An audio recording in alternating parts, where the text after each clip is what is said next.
Death but is cool. only when it's compounded with metal at the end of it. That's right. That's right. That is some topical shit right there. Talk about a transition. That's right. What's up, This, y'all? how you doing, everyone? This is Cinematic Suffering. That is Uh, us. we're your hosts. I'm Clay, I'm Jason. and welcome. We're switching it up. We're They're switching switching it it up. up. I identify as Jason this week. Yeah, I identify as Clay. I'm very, Yes. I'm very focused on getting my artwork out for everyone to see. Yes, and you have to be like me, so I don't see any red wine. So you're already falling short. Yeah, Even though I'm not drinking red wine tonight. See, it's these are my little doodles right oh, now.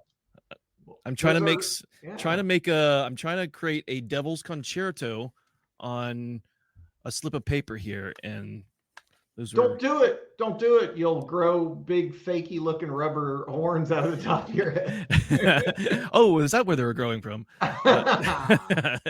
Yeah, so we watched death metal. We've watched death metal several times now. Um, this has been a kind of a cool little special project that I've been working on since probably May, April. It seems like not long after we kicked off the kind of the reboot of the show, I would say it's kind of always been here, but Jason and I had a long hiatus. We got back into it as a YouTube channel, and not long after we had some content under our belt, Mike how do you? I don't want Kuchek. Kuchek. Yeah. Mike Kuchek, the director of Death Metal, reached out to us and said, "You guys should feature my movie." And we were both thinking like, well, I hope you don't regret that, because our shtick is to make fun of everything that we watch, whether we like it or not. We savagely roast it. That's kind of our deal. But he's a good sport. He wanted us to do it. He originally sent us a DVD. We are technologically unequipped to deal with physical media, so we waited until it came out on Amazon. We bought it, as so should you, legally buy your movies, you thieving pirates. And and it's been kind of a journey, because as you might imagine, if you're going to write scripted jokes in the style of MST3K, you have to watch the movie multiple times. And we've seen this Joker no fewer than 6 or 7 times. Yeah. It's been a pretty high number count on the amount of times we watched it, and the death metal turned out to be one of those movies. Upon first watching it, where you're just like, you do the moan and groan, because it's obviously a low budget feature, and there's some odd choices happening throughout, and you have this initial reaction to it, I imagine people reacted to The Room like that. I know we keep bringing up The Room, but it's kind of like the baseline for really bad horror movies, or not bad horror movies, just weird bad movies in general, right? And then watching it a couple of times even more, you on more watch times of The Room, you start to love it a little bit more, because then you start seeing the craziness and the insanity of what it is. And although that wasn't necessarily death metal wasn't. I mean, it was crazy and insanity per the script and the visuals. You just start seeing the charm of it the more you start watching it. Yeah, you really do. In a way, I'm kind of glad that we did have to. Well, we didn't have to do anything. Yeah. We chose to, for it to be one of the movies that we've written scripted jokes for. So we chose to watch it multiple times, and I'm glad for that, because I think I appreciated it more than if we had just kind of watched through it once. I probably would have been kind of dismissive about it. But the more times I watched it, the more I started to think like, warts and all, I kind of love this silly movie. And maybe, is it silly? Is it really? Is it? Yeah. Does it know what it's doing? Does it successfully walk the line between self-satire and comedy and horror, which is, as we know, is a very tricky tightrope to walk, and it can kind of tip either way in a way that kind of undermines the movie. What's a good example? Basically, any horror comedy in the 80s flirted with that line. So. Yeah, and let's talk about the riff that we did. Now, if anybody's watched this, watched our series so far, we do riff tracks, MSD3K. We don't show the movie; we just put the time stamps so you can follow along if you own the movie. And most of our riffing is purely off the cuff. It's improvised, and that seemed to work a lot. The only problem with improvisation is that Clay and I tend to sometimes talk over each other, especially Right. when something really nice and chunky comes on It's like, on the ooh, I screen. got a good one. I got a good one. We both kind of like hit each other at the same time. So the first time we did was the first really kind of half written improv was Devil's Island, That's uh, right. which was it was just it begged to be riffed for one, but it begged for us to give it a try on actually sitting down and writing stuff out for it. I want to say, Clay, you did a hell of a lot of heavy lifting on that one. You did a lot of writing. I came in and maybe added my 2 cents. And then when we watched it, of course, we improv quite a few things, but it certainly wasn't the most perfect riff. We got lines wrong. We would realize we were mistaken about certain things, and realize it's a tough process. Oh, it is. Yeah.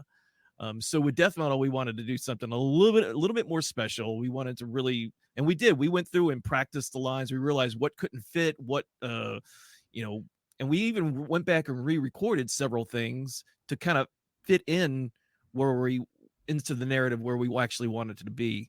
Yeah, Yeah, and it was a tough one because Devil's Island was easier in a way because there were such long stretches where the characters weren't saying much. So it was very generous in that way that yeah, it gave us the breathing room to write our jokes and insert them into the narrative. Death metal is a very talky movie in a way. I don't want to. There's a lot of dialogue, and the character interaction is one of the things that I've ended up liking about it. It's kind of one of its strengths. So when your timing has to be perfect to get in there in the right spot and deliver the line in a way that's actually funny. And when you're whether it's successful or not, I'll let y'all judge it. But when you're doing a riff like that, it becomes kind of a third work in and of itself in a yeah, way. It's so you're trying to be entertaining. Sometimes you're busted on the movie more than it even deserves in a way. I've noticed that it's like like some of the jokes, it was just too good of a joke to not do. It's like, where did he go? Into a better movie, it's yeah, like yeah. No, I, no, go on, please. no, I was going to say, like, I said that because it was like I wrote that line because it was a good joke more than I really felt it was a bad Yeah, yeah. There's some swings we take, and it's. movie. I mean, Mike. I don't think Mike's seen the actual. Well, he hasn't seen the riff because we haven't put it up yet as of this Yeah. recording. But that's the first thing we want to encourage everyone is just go to that riff. Buy either you go on deathmetalmovie.com. Is that the I believe that's it. Yeah, I think that's correct. death Like metal we can check that movie? out. Let me just make sure that's It's deathmetalhorrormovie.com, I death metal horror believe. movie. Yeah. That's So correct. yeah. Deathmetalhorrormovie.com. So you can go buy you can watch it on Tubi for free, which is lame because it's Tubi kind of sucks. I'm not a fan of it, even though it has a ton of horrible movies on there. Um, you can also purchase it on Amazon for $10, or you can get it straight from Mike himself through deathmetalhorrormovie.com and pay like $10 for the DVD, Blu-ray signed, and even get a Abba Sinister shirt thrown in there if you want to buy that too. So And that's the I that's ordered two of them because I know a good deal when I see one. yeah. I ordered it. I bought it. I bought it on Amazon, and then I just ordered straight through him a shirt and a Blu-ray copy. So Yeah. yeah. So that there we're gonna have. So yeah, we're pushing that riff. So I encourage anyone to get the movie and watch it and follow along with our riffs. That we also did an interview with Mike. Yeah, I mean, it was like we talked to him, more or less for an hour. I don't think that the actual interview is going to edit down to that long, but we talked to him for about an hour, and it just flew right by.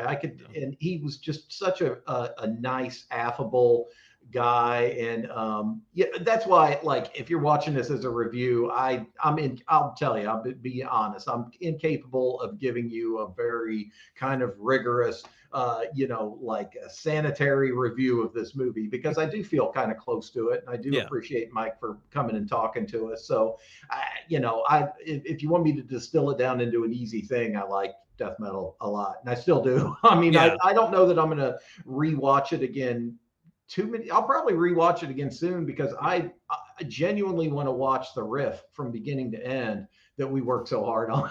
Yeah. So Yeah. I'm looking forward to that. But yeah, it was a great conversation. I mean, when you talk about the nuts and bolts of a movie, I am obsessed with the practical effects in a movie. If I could Yeah. go back in time and do it all over again, not that I regret my life decisions, but I would have loved to have gotten into practical effects. I was obsessed with Tom Savini as a young man. I watched all the documentaries that I could of him. I loved Rick Baker, like all those classic, Yeah, Stan you know, Winston and yeah, those, Tipton, yeah. all those guys are just like, there's just something so special and fascinating about practical effects. And I every time I watch a new horror movie that has a CGI critter in them, I'm like, Yeah. it'd be better if there was a guy in a suit. So Yeah, I think I mean that's another thing that's endearing about death metal is that there is use of some CGI. I think they're more just like kind of in camera effects or just some after stuff that you just kind of put on there, but all of the creature effects are real. They're practical. I mean, yeah, when you see maggots fall on the ground in a bunch of headphones, those are real maggots on the ground. Those aren't some weird computer effect. right, and it's like one of the endearing things about independent horror movies is that you get a chance to like laugh at some of the strings that you can see too. Yeah. Like one of the characters turns into a demon, and Mike told us during the interview he wears his influences on his sleeves, and you can see the movie Demons all over Oh death yeah. metal. And like at one point, a character turns into the iconic demon, and the horns are so bouncy and not Yeah. horn like. It was Yeah. endearing to me. But yeah, No, no, yeah, and that's what makes it so great. It makes it brings some humor to it, even though I don't think that scene was meant to have that much humor to it. Uh, but let's just go back and start from the beginning sure, of the movie. So death metal wants to live up to its name right from the start. So we yeah. open up with one of the most classic death metal bands in the U.S. at least is Incantation, Yes, yeah, and it they're right up there with Cannibal Corpse when it comes to just seminal friggin' death metal. yeah. And yeah, so it's like a whole live performance of them at the Agora Theater. I think that's in Cincinnati, I believe Ohio. so. Yeah, Yep, somewhere around there. the whole thing And was filmed in Ohio. that's true. Okay, yeah. And yeah, so we get to see the entire song from this live performance while the credits roll, and we're getting the flavor of what we're going to be witnessing. And it's kind of like this serious, ooh, dun, dun, dun. It's really powerful. It's a great song. I can't remember what the name of the song off my head it just is, but we kind of transition from that to uh, the folks in this fictional metal band called Abyssinister. Yeah, and I don't remember them. I should have written them down, but I was trying to think of a comparably silly names for a band. You could do like Satanlicious or Demononificationinator or something. Like, No, yeah. So we get to see Abyssinister. I keep wanting to say Abyssinator, and I even said that during our when we were trying to riff. I could not get that fucking line. Abby Sinister. And what's funny is they even make a joke about it within the movie. Is Yeah, Kyle from Incantation is giving the band a bunch of shit. Like, what's your name again? Abba who? Abba Ding Abyssinister, Dong? Abba these guys. Abyssinister. Yeah. Yeah, he's like Abba, and then we are just like uh a butt smeller or something like that. Well, and what I found in hindsight funny about that scene of and you could probably elaborate on this. I don't know if flicking just an unnecessary amount of shit at the band. And like I'm just now thinking about this. Why the hell was Incantation opening up for Abbott Sinister Oh, right, anyway? right, yeah, yeah. That's a good thing. Now this I can probably explain a little bit. That my band Gravehill has been offered headlining positions before, when we know full and well the band that would play before us is the one that draws. You know, Yeah. So but you're gonna have like half a crowd then, because yeah, everybody's gonna yeah. leave. I don't know. Sometimes I think it's just a big ego boost to younger bands that think, oh, we're gonna headline this. I can't believe they want us to headline. And then you do see the band that's playing for you is Cannibal Corpse It's or like Incantation. You're like, oh no, you're rushing to the mic, guys. Please stay. Please stay. Please stay. yeah, Please stay. don't leave just yet. So, Our bassist is a hot chick and she wears pasties. Please stay. Please yeah, and so yeah, I didn't even really think about that. I think we might have touched upon it before when we're just talking privately, but stay. that was pretty odd and funny at the same time. Uh, Well, yeah, and I mean it's one of the it's written into the movie. It's not like this was accidental comedy. Is we're meant to kind of pity the band, and like we're brought into the woes of the band. You've got Ivan, who's the just such the archetype of the lead singer, and the well, he's not the lead y- singer; he's the lead guitarist of the yeah, band, and he's just like you can tell that he's got all the performances. I thought were pretty damn good. Even the ones that were the some of the best ones are the ones that are accidentally funny to me. But yeah, like just the band turmoil, like we're dealing with the egomaniac, yeah. band leader to the guy that's The school just teacher that changed his name officially to Baphomet.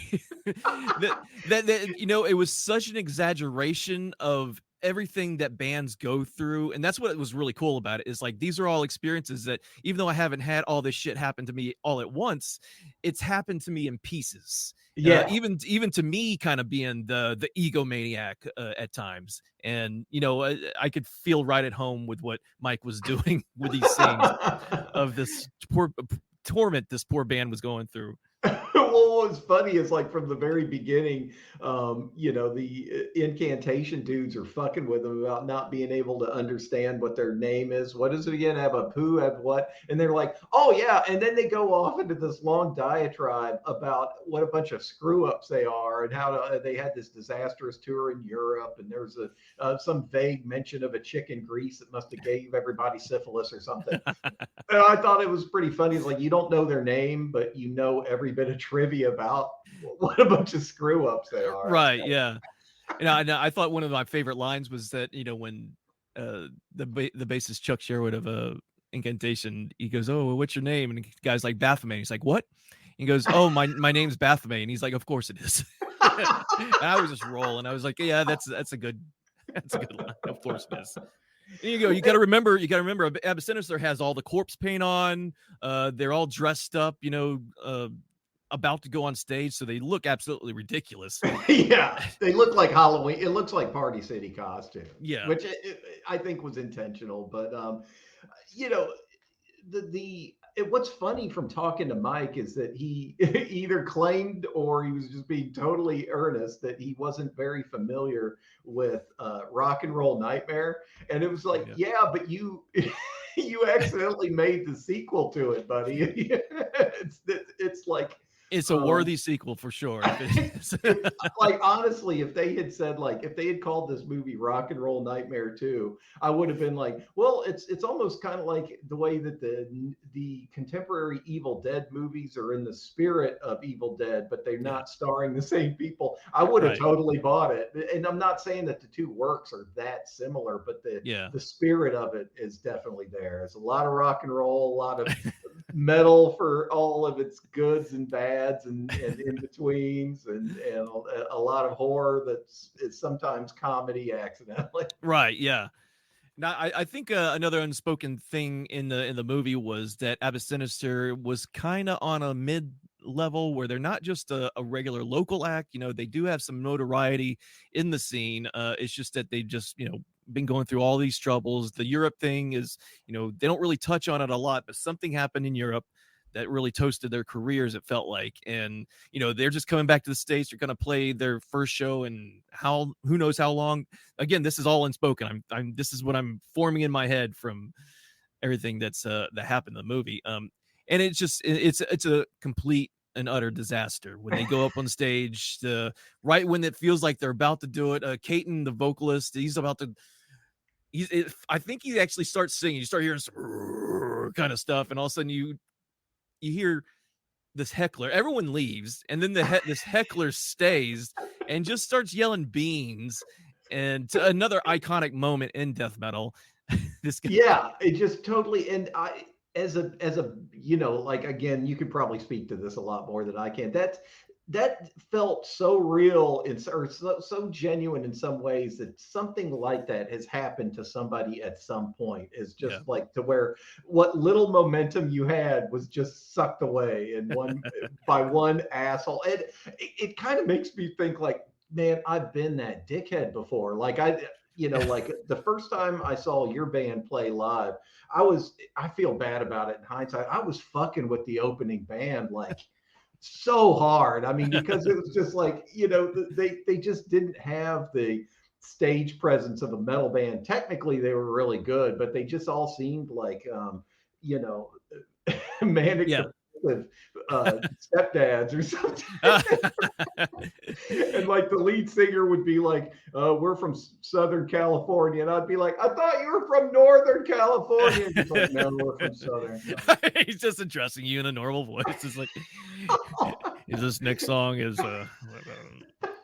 no, blowing the winds out of the sails of a young band is something that I personally love doing. Like, fuck your dreams, man.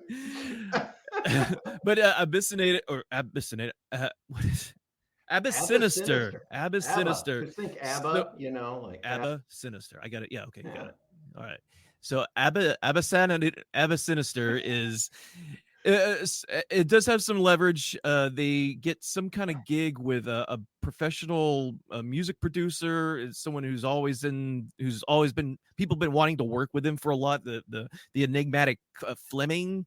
Oh, yes, who's hands down my favorite character in a movie that's rich in favorite characters, is played by this dude Ray Goodwin, which, looking at his IMDb credits, they're all stunt work. So I'm sure he's done acting before, but he was front and center in this movie. He was the Obi-Wan Kenobi of death metal. I wanted to mention something, and I didn't get a chance to during our interview with Mike, but Ray has a connection to the director of Last Shift. Oh, really? He played a stunt coordinator or a stunt player on the movie Malum, which is basically a remake of Last Shift. And I thought, oh, that's how coincidental that, a movie, I guess it's not that. I mean, it's all underground horror, right? But I'm sure that it's very incestuous with who they use and everything. But it was really kind of cool. Just a little bit of trivia there. Oh yeah, that is. And we went in pretty hard on Last Shift, as I recall. Oh yeah. We may give Malum a chance to see what he changed, if there's any story changes. So, but enough about that horrible. Yeah, we're here to talk about Mike Kuchek's work of death metal. But like, I don't want to give away too much of it, because like, I genuinely want you to buy the movie. It's if you're a horror fan and you like independent, like really kind of DIY spirited movies, it's kind of like, it's inspired by all the old like movies that you probably love, like that. If you're a fan of Rock and Roll Nightmare, movies like Trick or Treat, stuff that's got like that wears its heavy metalness on its sleeve, right, and allows you the ability to chuckle at it, you should definitely check it out.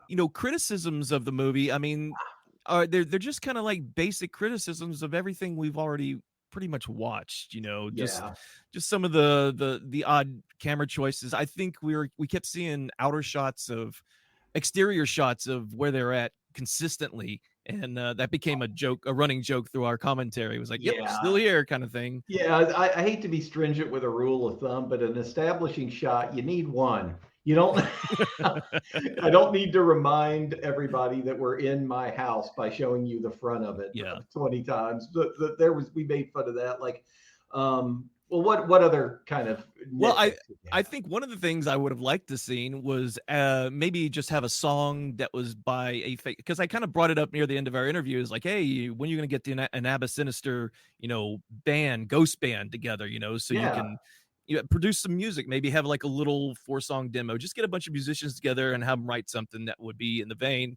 And I thought that was going to be a part of the movie, that we were going to actually hear some original music from the band, and we didn't actually get to hear that. We heard um, stuff mostly from the Devil's Concerto, but I won't right. spoil what all that is. But it's I would have loved to hear some original music when it came from it. Yeah, and it's. I'm sure he doesn't like. I'm sure that most horror directors don't like you to immediately go towards Scooby Doo as a reference, but like Scooby Doo had music in it, and I know it, I there was like accurate to what was going on in the scene. Yeah.